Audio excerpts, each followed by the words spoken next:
to the Space Marketing Podcast, where we look at marketing principles, strategies, and tactics through the lens of space. Information relating to our discussion today and links to the video version can be found in the episode show notes at spacemarketingpodcast.com. Please like and follow the podcast. It will help us get the word out about space.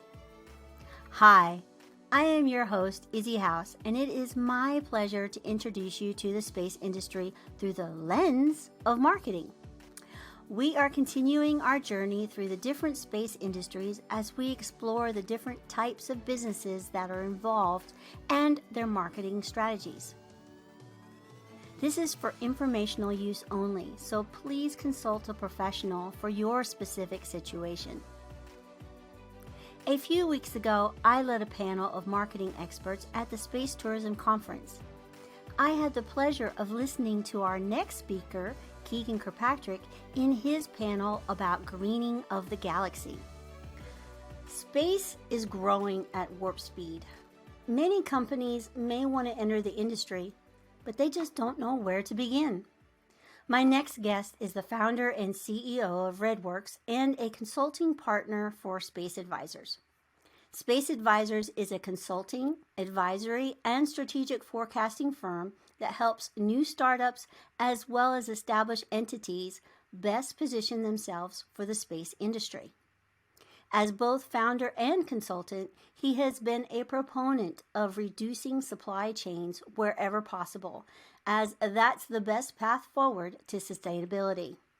So, good morning, Keegan. How are you today? Morning, Izzy. I'm doing quite well. You know, let's kick this off by telling us a little bit about how you got involved in space to begin with. You know, what prompted this direction in your career? It's really my oldest memory. I cannot think of a time in which I haven't wanted to be involved in this business. This isn't. I was one of those kids who always wanted to be an astronaut, and unfortunately, I got these. So I've just always tried to figure out, whatever gets me one step closer to the Kármán line. Professionally, I got started originally going to Embry-Riddle and being involved in the astronautics program because they were at the time one of, I think, 3 colleges on the face of the earth that had an astronautics program of any kind. I worked briefly for Toray Composites and then Marsden Space Systems, who just got acquired by Astrobotic in this last year. Working for a smaller company like that was doing a lot of hands-on work where even new people really got to be kind of involved in not high level, but higher level decision making than, someone who's, really wet behind the ears should have any right to, really gave me that's where I really got the bug to be involved in startups. And from there, I was really just off to the races. Yeah, I have a very similar. I worked with technology companies in an incubator when I first started my career. And it does get under your skin. And, there's something magical and dreamlike about starting a new business. That's exciting. So, SpaceAdvisors, you're a consultant. Why don't you tell us a little bit about what SpaceAdvisors does? Well, SpaceAdvisors, like you said, the intro is a consulting, advisory, and strategic forecasting firm. And our real niche is that we try to help out companies that don't really have much of a toehold in the aerospace industry and are trying to change that. You're seeing this more and more. Anyone who's even been to a space conference these days will notice there's a lot of newcomers who are showing up, and while a lot of them are people who are trying to build their own businesses and startup people, a lot of them are folks from more established businesses that are in industries that normally don't see themselves as having anything to do with space, who now realize that there are opportunities available to take advantage of that. And those are the people who we really try to help. We do help out startups a lot. But a lot of the time they tend to be post seed raise and have an established product in the field and are looking for, we aren't in a position yet to compete with some of the bigger players in our specific industry. So how can we expand not our market share, but how can we add on a new revenue stream with a relatively low cost investment on our end? And while space sounds like kind of an absurd place to try to do that in. That's actually what space is best tailored for. This is an industry that historically is based on low volume, single flight deployments, to where if you're trying to spend just a relatively small amount of your R&D budget to put something up that will have an impact on this industry, you don't have to put a whole lot out there to really make a splash. And so we help people who are either trying to do that or folks who are really trying to take advantage of where this industry is heading and make a much bigger impact overall. Is there, now it's okay if there's not, but is there somebody that maybe you can talk about that you've worked with in like a success story on one of your cases? I'm really on NDA on all these things. Okay, And I can't really share names all that much. I can mention a few people who we are currently working with here and there. Spira is a biotech company that is actually got started making food colorants derived from genetically modified cyanobacteria, so algae. They're looking into some opportunities on how biotech can play in the aerospace industry. We worked with folks like Elcom, who is primarily a subsystems level provider. I would argue organizations like him, like Elcom, have the most immediate gains they can make from the aerospace business, and are probably the least represented organizations at conferences and industry events, and people who consultants like myself should be talking to a lot more. NASA and the Space Force have already realized this and are putting out a lot more bids these days for companies that can provide either subsystem or infrastructure solutions to doing things on the moon or building new space stations and things of that nature. And companies like Elcom and folks like them really have a lot to gain by trying to take advantage of that need. Oh, cool! Very cool! Very cool. How did SpaceAdvisors start? I met my co-founder, Robert Jacobson. He was originally an advisor to RedWorks, which is my startup, which was actually a space company that spun off for purely operations on Earth. We got started looking into additive manufacturing for building habitats in space, and that actually has a much larger market for construction on Earth. Robert and me ended up just working very well together, and ended up, by the very nature of being someone who is in startup, you run into a lot of people who need help and are trying to trade expertise. And the two of us figured out very soon that we had a unique set of skills that could really fill a gap in knowledge that this industry needed. I've got his book, and he is definitely somebody that is he is just nice to work with. And when I watched your panel, you seem like you were doing this for just more than just, because it was a job, that you were doing it to make a difference in the world. And you were on the Greening of the Galaxy panel and talking about how we can do it different. And so you're bringing a different spin onto things too by working with supply chains and having that sustainability point of view going into a lot of your endeavors. So do you want to touch on that a little bit?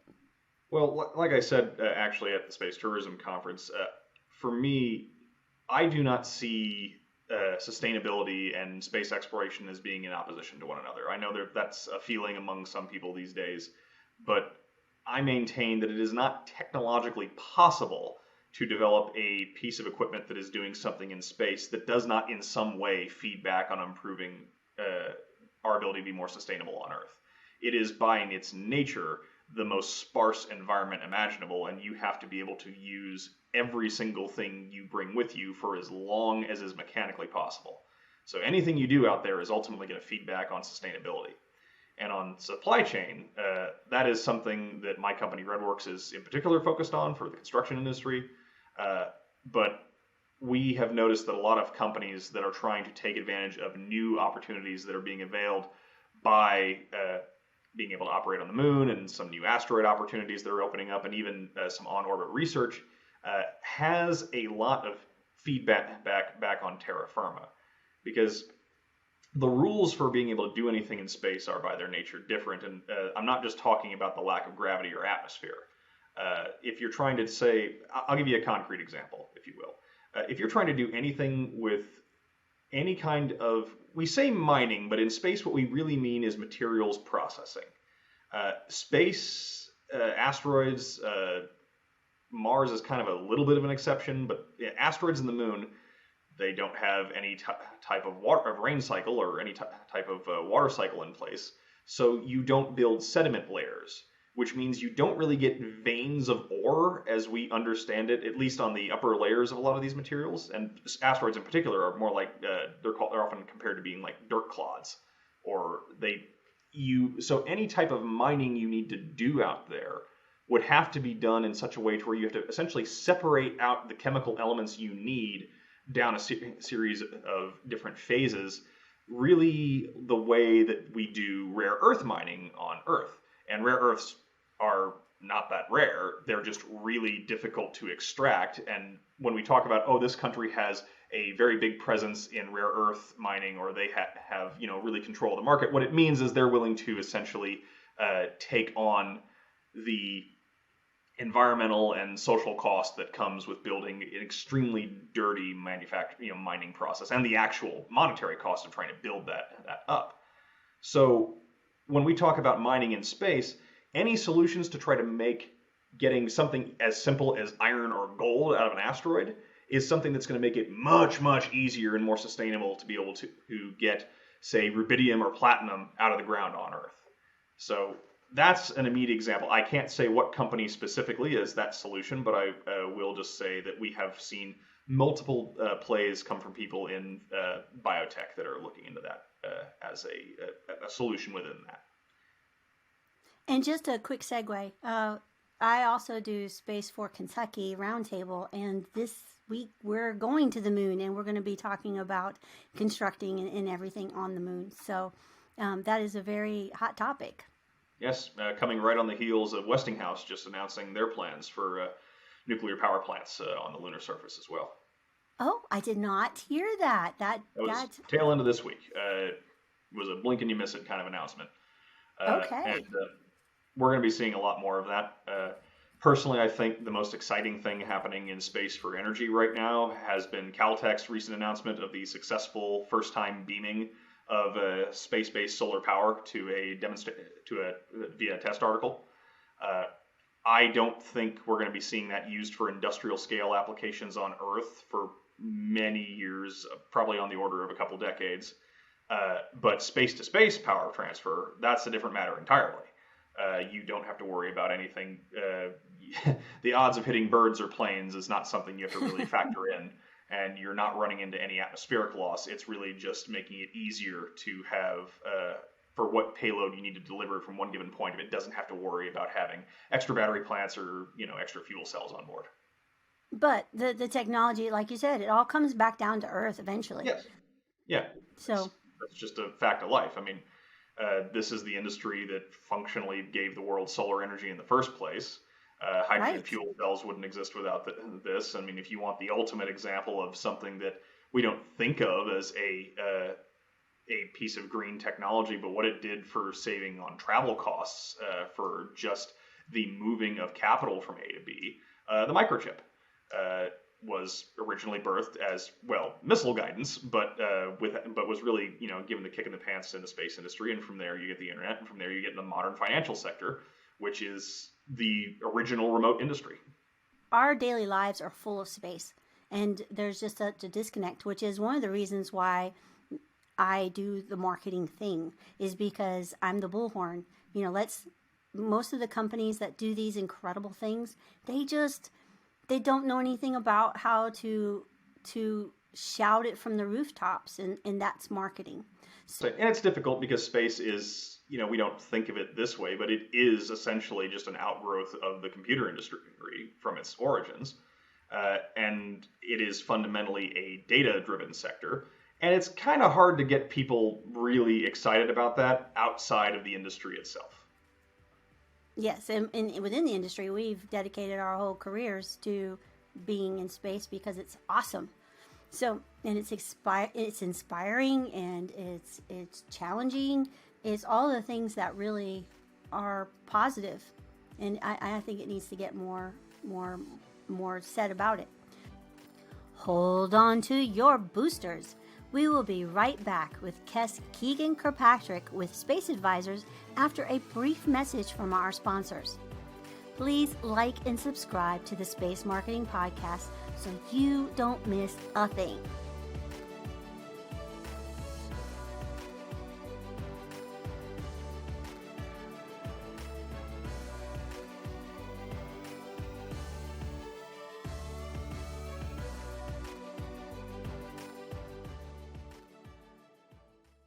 Segueing into that, what have been some marketing challenges that you've had with getting, either with your clients or with SpaceAdvisors or RedWorks? Well, for SpaceAdvisors, our marketing challenges are really no different than any other consulting service. I mean, we're really we're not going to clients that would normally go to like McKinsey or anything like that. We're a little bit smaller, obviously. And like a lot of folks at our level, we're trying to get business out through either word of mouth, through book sales, through public events and things of that nature. And we've improved that here and there with the AI optimization of outreach technologies and things of that nature. For our clients, the marketing challenges none of them are the same. Every single client has a completely different suite of challenges, and especially in this business with what we're trying to do, we have to prepare a lot of clients who have not worked in space to be able to present themselves to strategic relationships and customers in the space industry, particularly government customers. And a lot of the time, their current marketing and brand strategy could not make them look less appetizing to those customers.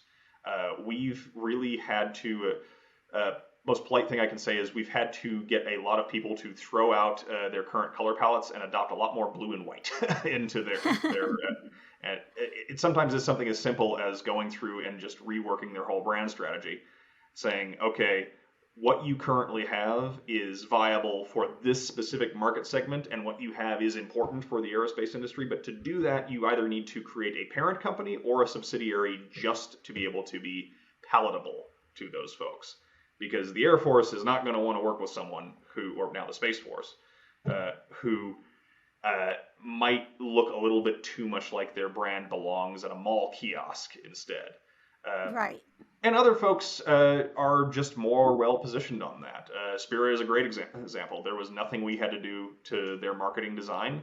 They had a really great brand strategy put forward. They were really well positioned. The help they needed was, without violating any NDA terms, was really getting a better sense of the market landscape.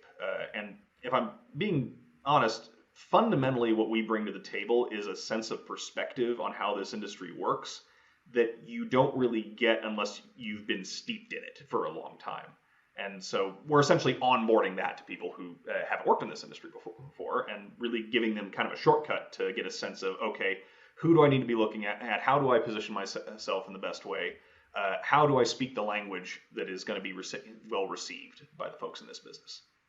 And let's back up a second and talk about how critical it is that your brand look like it can be used by Space Force. And, because your brand is basically setting up a personality. And a lot of companies, I'm sure that there's some that you've worked with that needed to be rebranded anyway because marketing has changed. That example was no joke. We have helped people set up entire subsidiaries and parent company restructures purely so that they could take advantage of the opportunities of this business. And they took on some risks to be able to do that. And it was a decision that was ultimately will even end up going beyond the Space Force element and say, okay, you're trying to take advantage of aerospace and defense, but you've also got a potential play in, say, the emerging consumer cannabis market as well. How do we stack these supposedly diametrically opposed things into a singular brand strategy that is recognizable and will not ruffle any feathers? And the brand is critical. That is your personality. That is your professionalism. It tells your story in an instant of who you are and what it is that you do. And a lot of companies don't really take enough time to think about their brand before they just throw it out there to the world. A lot of companies are well positioned where they don't have to do a whole heck of a lot to be able to make that move. But yes, there are a lot of people out there who are trying to play in this business. Not even this business. It is a universal challenge to where if you do not put yourself forward, it really is, unfortunately, we do, like humans do judge books by their cover. And if you don't look serious on a first glance, they're not, the real decision makers aren't going to waste their time with you. Right. So, and even, this is one of the challenges that I talk about in my first book, is that you have people that are companies that have been in the industry, and it's a grant-based industry, and the only people they had to ever woo was NASA or an investor. But now you have all this competition. So they didn't really have to worry about their brand as much.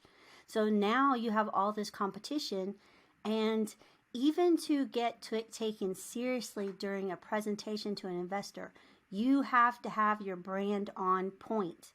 And many inventors and entrepreneurs, they have not even had to think about that. So this is why I wrote the book that I did. That's a primer talking about how important it is just to even if you're not even going into the B2C market or business to consumer or business to business, even if you're just in the grant, you still have a lot of competition nowadays, and you have to look like you deserve to win.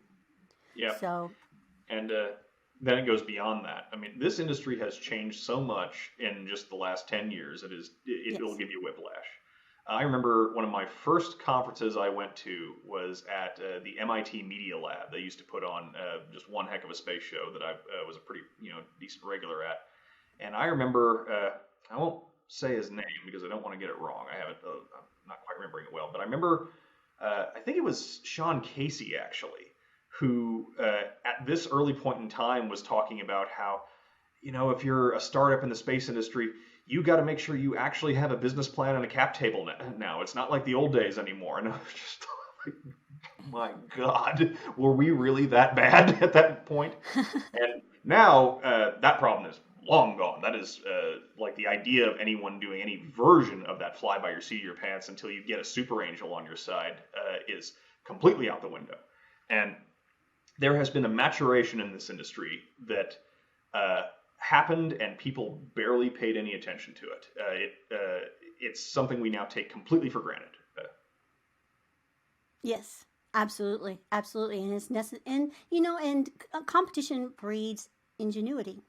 So I think this is good. There was one particular company that was one of the big dogs, and they did not value their marketing efforts, and their website looked like they had their cousin's kid do it, and basically checking off a box because somebody said they needed one. And they're no longer in business now.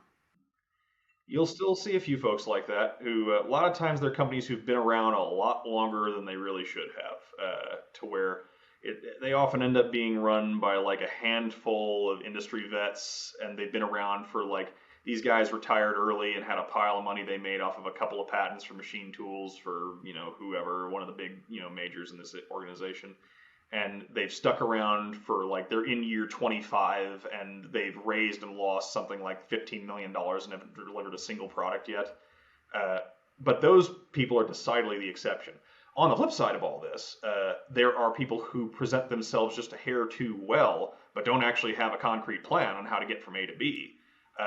This was much more of a problem pre-Great Recession.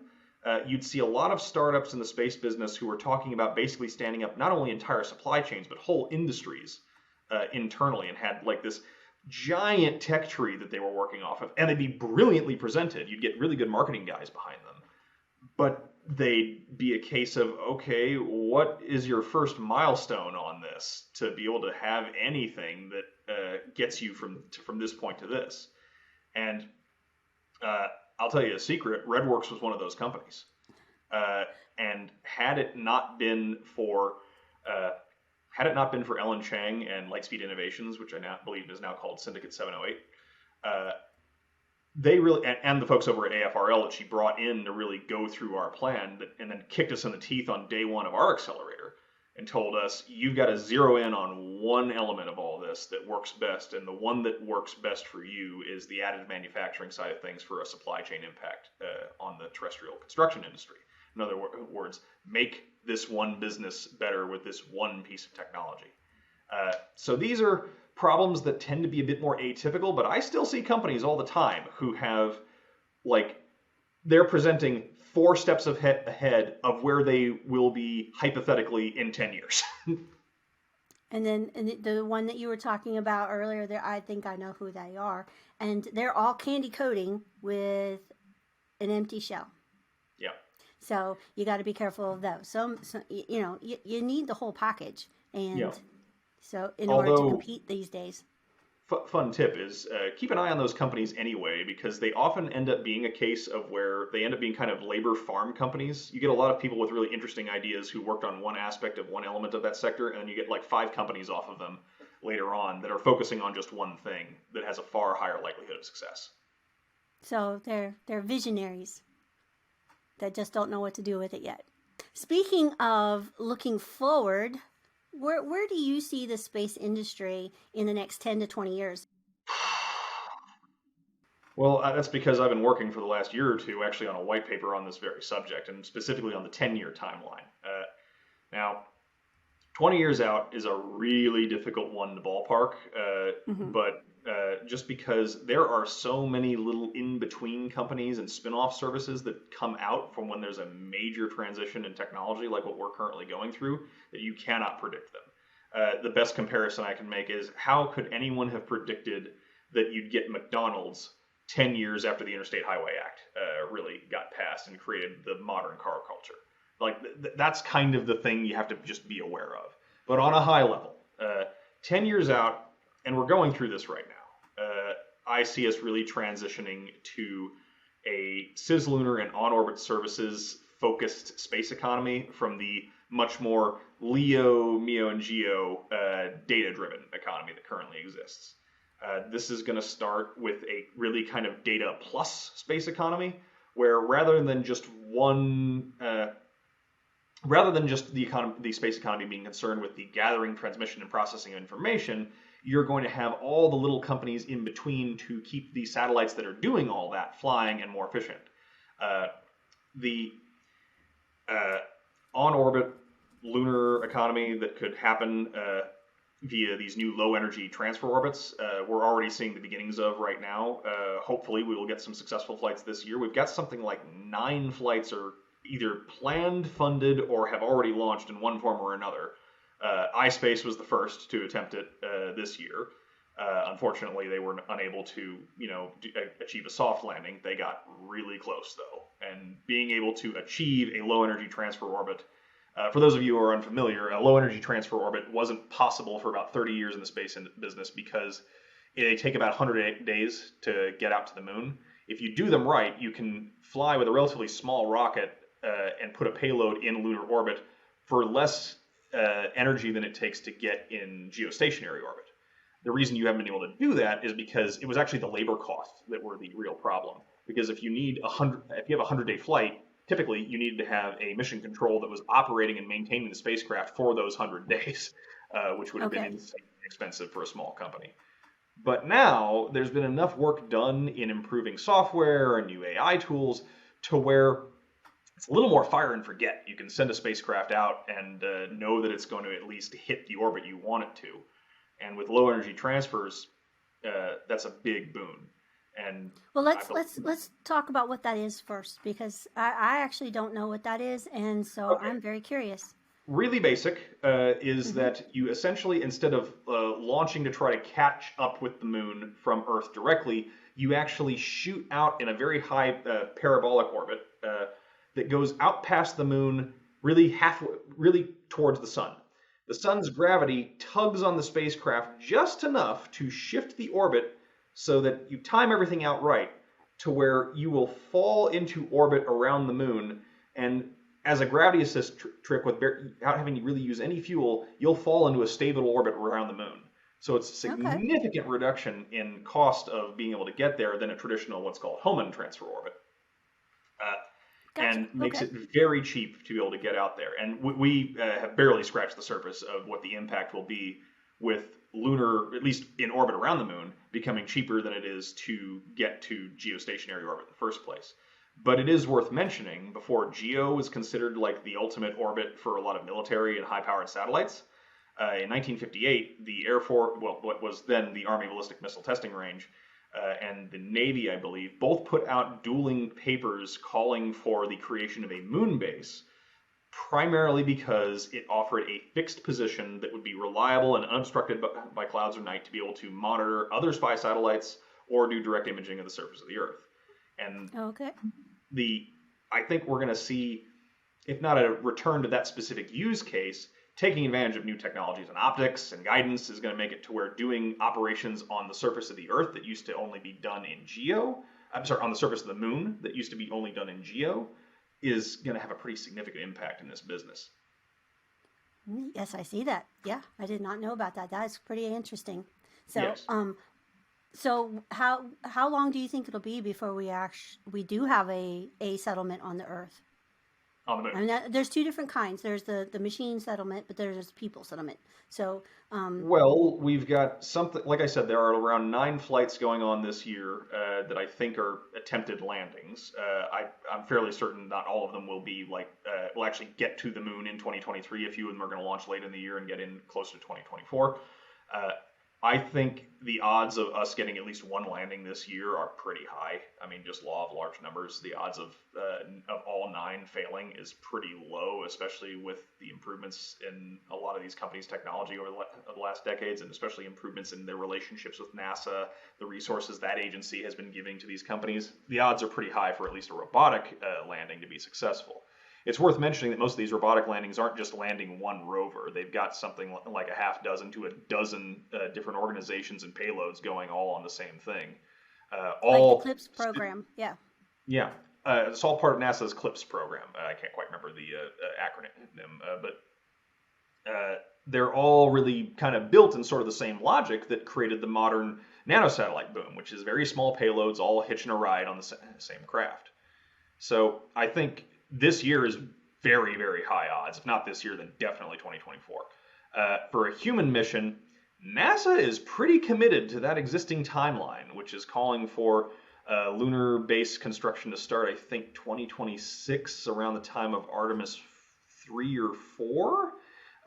Depending on delays with human-rated spacecraft. I know NASA and SpaceX and everybody else gets a lot of crap from people about any time there's a delay, but I'm sorry, you're strapping human beings to a few million pounds of extremely energetic fuel. You're going to take your time to get it right. Yes, let's take a few minutes, take a breath, make sure that everything is okay. It's like with the James Webb satellite, or the James Webb telescope. There was no room for error on that. They had to get that right the first time. Yeah, we're not going to be able to build another one.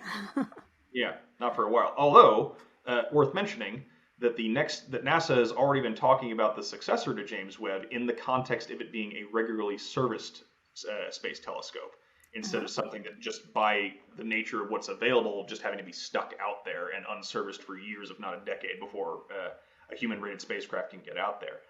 And that is one of the many things you're seeing from NASA and the Space Force, very unsubtly hinting at that they expect Starship to, at the very least, be available to enhance the capabilities of the Orion platform. Personally, I think they're going so hard that NASA is almost expecting that Starship will eventually replace Orion as the principal crewed spacecraft of the United States. And the Space Force isn't even hiding it. They've all but said outright that their plan is to just buy a fleet of those things at one point. Probably after going through about a good 5-10 years of R&D to build a dedicated military version of those, but who knows? That's way outside of my pay grade, and my clearance level has not been anywhere near that in a long time. But I would like to note one of the things that you said is that all of these things that are happening, NASA's looking at sustainability now. Where before it was a one and done, throw it away, let's put another one up there. Now sustainability is a real mindset going forward into any of these major projects. Yes, and they're probably as surprised as anyone else because one of the big driving forces behind that was that we've now got a Congress that for 3 administrations has not deviated from the same plan. The plan to be able to stand up the gateway and then do a lunar payload delivery and have the private sector be involved in that more so than they had in prior missions. 3 administrations, and they have not changed their tune on that. That is unprecedented. The closest version of that we had was during the Apollo program, which I know we say Kennedy is when it got started, but really, the kind of ball really got moving under Eisenhower. But let's keep it simple and say, Kennedy, Johnson, and then Nixon. But by the time you get to Nixon, Apollo gets scrubbed, and the plans were kind of already on the books to, get rid of it before him. The Biden administration has shown absolutely nothing but moving in lockstep, behind his 2 predecessors to be able to get to a lunar payload delivery, and Congress hasn't blinked at continued support at all this. And I cannot overstate how significant that is. And so NASA is able to think in terms of long-term missions, a thing they've never gotten to really do beyond the theoretical. And this is huge for this business because they're able to operate and give money to startups and their existing contractors with the confidence that these missions and these technologies are going to be needed for beyond phase 1 grants. So they can really put together a plan to bring it all together. And again, it's difficult, like I said, impossible to overstate the importance of that. Well, and I would like to also point out that, a lot of this has come about because of the commercialization of space. You've got, the last figure was close to 80 different countries now with space programs. So let's just say that Congress, did what they've done in the history and said, we're not going to support it anymore, which would be stupid for them to do at this point because we have some major players that we're going against. But, space is still going to happen because you have all these other countries that they're ramping up their space commercialization. Like you got China, you got India, you've got the Middle East, Saudi Arabia and in Dubai. You've got all those entities that are really serious about space. Yeah, and we just had 2 or 3 Saudi astronauts just went up to the space station on this. First ones ever, and they got multiple people on a mission. I mean, that used to be, back in the 80s and 90s, getting like your first member of your country at all going up on a shuttle mission was considered a banner moment. And this happened, and it barely got reported. We're at that point now to where, now I will say 2 things about this first. First of all, the 80 country number, it is worth mentioning that the European Space Agency really pads that figure a little bit because that's most of Europe is represented in that one, and that's a lot of countries. Second of all, a lot of these players are not going to go anywhere, and a lot of them aren't going to last very long either. I have been in my recommendations as a consultant, and just to anyone who will listen, I do not believe Russia has any future in the space industry whatsoever. They're done. They're not getting back up under any set of circumstances. They've lost way too many of their best people for engineering and technical professions, either to just dying of old age, or people who left the country either at the start of the Ukraine war or at the end of the Cold War. A thing that is not often mentioned about the Russians is just how much they gutted their education system at the end of the Cold War, and it never recovered. In fact, they gutted it again in 2017. It was something like an 80% reduction in spending, pretty much to all non-military activities in 1990, and then they cut it again by about 40%. And that is, by the by, a not small reason why they're having so much trouble in Ukraine right now. If you can't manufacture or at least maintain your most advanced weapon systems, imagine how bad it is going to be able to try to maintain a space program. And now that Kazakhstan has basically seized Baikonur from them, they just don't have a future in this business. They'll be lucky if they last another 5 years on any level. China, I am a lot more dubious than other people on that one. The Chinese space station just made a big announcement of how they are sending another crew up to their space station.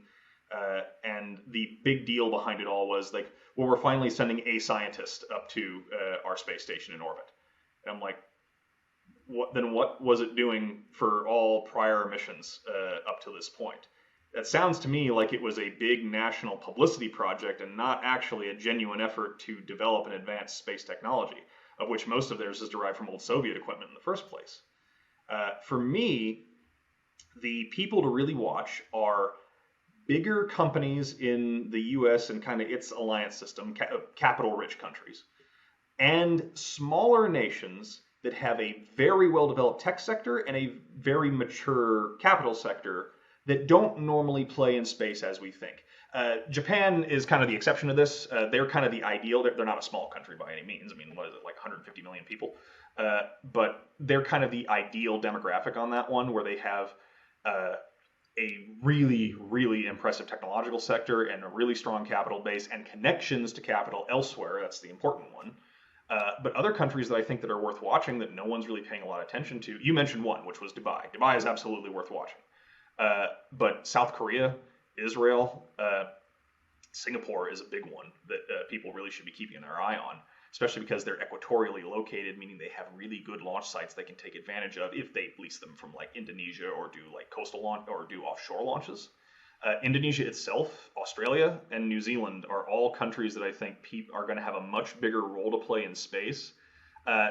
Probably not on the same level as the United States, just because we've got so much weight to throw around up there, but bigger than people are giving them credit for. I would mention Canada, but they're already kind of a joint partner in pretty much everything the U.S. is doing in the space industry right now. So it's not that I'm saying they're unimportant. I'm just saying it's a foregone conclusion that they'll be an important player in the space industry.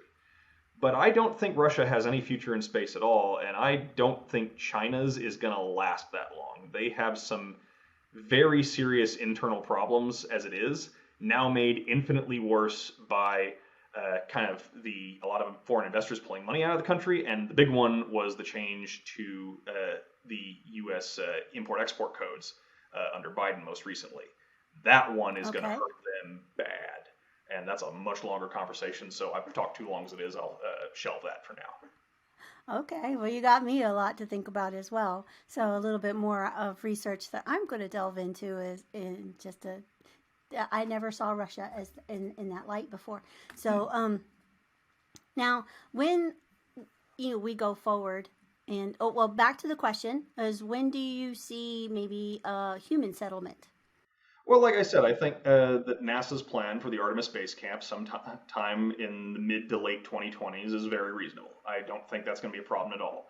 I think depending on how well Starship HLS and some of its competitors and clones that have not yet been built, but they probably will be, I mean, that's just how the aerospace industry works, might really speed up not when a human settlement is built, but how fast it expands and how many additional settlements are built afterwards. If they can hit Starship production levels anywhere near what Gwynne Shotwell has been talking about, which has been a new ship a day, which that's World War II B-29 production levels at that point. Actually, it's a little smaller, but still, we're talking about, hundreds upon hundreds of these spacecraft being built a year. Even if only a tiny fraction of them are, human landing systems, that's a massive impact in terms of what you can do to be able to stand up a lunar base. So, right. Again, we really got to watch for how quickly we transition to that point. Can they reach any version of that? Because even if they build 50 of them a year, that would be insane. I mean, you're talking about, that'd be like if in 1995 we were cranking out 50 space shuttles every year. I mean, can you imagine a fleet like that in NASA's control? Wow. For the cost that Starship is supposedly going to be able to achieve. Yeah. Yeah, Starship, I think I'm excited to what they're going to do, but I think the last test was a little bit more powerful than they expected. for sure. Really reserve judgment on speculating on the internal logic that went to a lot of the decisions that went into that flight. I'm an engineer by training. I'm a business guy now, really, but you never really stop being a wrench turner at heart. Everything that happened on that flight is definitionally a success in this business. The only thing that was worrisome is that it took them a little long for the emergency detonation system to kick in, but it still worked. Right. The only question mark I ever had was what was going on with the lack of a flame diverter or at the very least a water-cooled ablative pad of some kind to be able to prevent the crater from being built. But they're replacing that inside of 2 months. It's entirely possible that they were just willing to tank the loss at that point to get some data now. Right. This might have been less of a case of, they rushed it, as more of a case of, well, we were going to do a really bigger test down the line anyway, so why don't we just get this one out of the way with the gear we already have on site? Let's see what But happens. if Yeah. you really want to know that, you've got to have a stack of NDAs and talk to Shotwell or Musk or anyone on the actual team who was actually on the ground that day. Actually, that's where Musk and Shotwell might not even be your best, people to talk to. You need the actual, you need you need the guys who are actually turning the wrenches and working on the pad. The site engineers are heroes who people forget about all the dang time, and they're the people Which who are we need a lot more of. Yep. Which we need a whole lot more of. So Oh yeah, that is you want to talk one of about an the, industry facing a labor shortage? This is yes. the big one. And I talk a lot with guests about the jobs that are available, and many of them say that just we have the welders and the electricians out there that are in different industries, and they don't know that they're needed in space. So yeah, just to get that message out, come to space. Well, we need you. the problem is a lot of those welders and electricians are getting ready to retire or have already retired. The real kick in the teeth the trades have suffered is something that is affecting every single chain. Every single link on the supply chain is being affected by that. Yes. For the aerospace industry, I really feel like there's an opportunity here to leverage the passion and imagination, especially among young people, that they have for this business, for what we're trying to do, and stand up those centers of education to train the next, generation of trade skilled workers who we need yesterday. That work is not really being done, at least not fast enough in other sectors. So I'm gonna slap my state on the hand real quick because we have two different educational places that teach people to be A&P mechanics, and right now there is a 3-year wait to get into the school. Yep. Smack them on the hand. Why do we have a 3-year wait for young people to get into a career that is desperately needed? Right. So we just need to expand those educational opportunities to where they get it. They're getting it now. We need it badly. It's not enough work is being done. California could probably solve this single-handedly if they wanted to, if they just decided to designate a few trade schools as like some new subsection under the UC or the Cal State system. But there are a lot of states out there with a large population of people who are underemployed, who have the skills there. I feel like the Midwest and the South have just this huge labor pool they could be taken advantage of, that could be playing in this industry. And it's on them to be able to stand up those new centers of education, those new trade schools, those new community colleges, to trade up the next generation of technical professionals.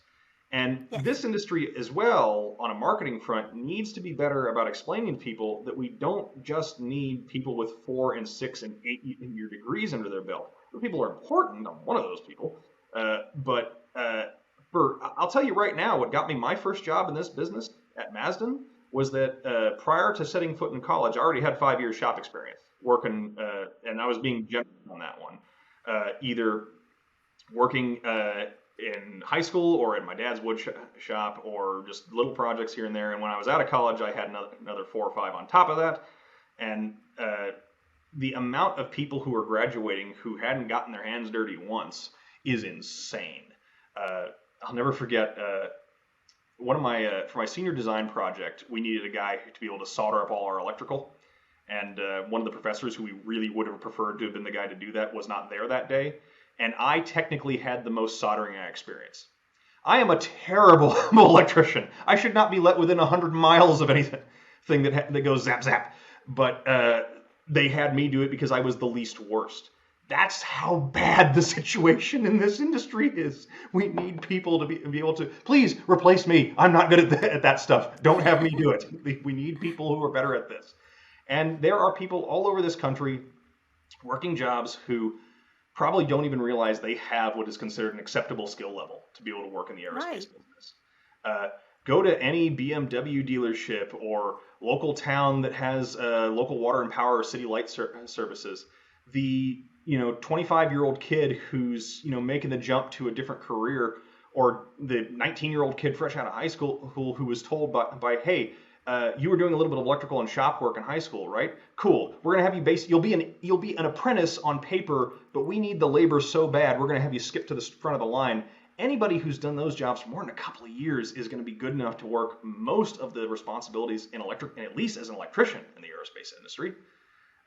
And welders are worth their weight in gold. And if you know a tool and die guy who's under the age of 70, I would like to meet him and poke him a couple of times to make sure he's real. There you go. And because you think about just the habitat in any of these vehicles, they're wrapped in electricity.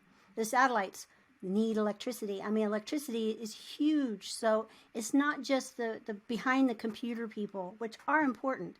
They are. Business people are very important. And so yeah, we're pretty important. Yes. We're pretty important. Let's be fair here. The wrench turners are the guys who are ultimately making our half-baked ideas into reality. So that's what builds the computer in the first place. But anyway, okay, last question of the day is, what thoughts do you want to leave our audience with today? What do you want them to mull around and think about as they go through their day in about this industry and about where we are in our place in history? If you think you don't have a role to play in the space industry, if you think you are unaffected by it, that you could not play a role in the space industry, you're probably wrong. That's the big takeaway I wish more people had in their heads. It's not just to the folks we're talking about right now. Even if you are someone who is currently working a barista gig while you get your certs to be a finished carpenter, you have a potential role to play in the space industry, because a lot of the places where we're working right now are boom towns waiting to happen. And being someone who has any kind of hands-on experience goes a long way. A lot of folks are figuring out as they start career number 2, especially among my generation, that a lot of what they think are useless skills are invaluable in things from like a lot of the administrative positions that a lot of companies are trying to bring on right now. If you're someone who waits tables or was a bartender, guess what? You have people skills, and that is worth its weight in gold in the business community right now. If you are someone who is doing low-grade electrical work for houses, you're not that many certification courses away. And odds are a lot of these companies might pay you to get them to be able to play a role in developing space industry work. And I cannot stress how badly we need welders and people and machinists. Anybody who's doing that is, absolutely invaluable to this business. I use that word a lot because we are in that boat where we are just trying to grab up all the labor we can possibly get. And if you're someone who does marketing work or social media management, do you have any idea how many space startup people need that skill set right now, who have no people skills whatsoever? I mean, there is a diverse need of skill sets in this industry, and there is not a person in this country or around the world who could not find a role to play in them if they have just the most meager education.